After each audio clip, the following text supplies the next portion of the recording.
আমরা ব্রেকফাস্টের জন্য একটি পরোটা, একটি বা দুটি ডিম, দুধ বা রুটি খেয়ে থাকি।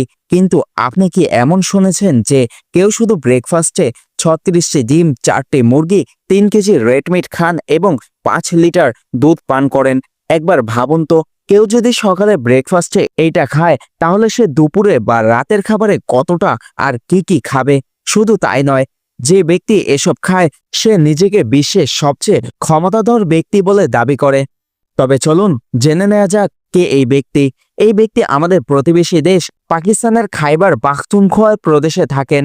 এই ব্যক্তির নাম আরবাব খিজার হায়াত ওরফে খান বাবা এবং তার বয়স মাত্র 27 বছর। লোকে তাকে পাকিস্তানি হাল্ক বলেও ডাকে।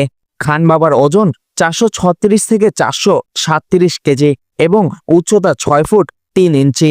খান বাবা নিজের সম্পর্কে অনেক কিছু দাবি করেছেন, যদিও এই দাবির সত্যতা পরীক্ষা করা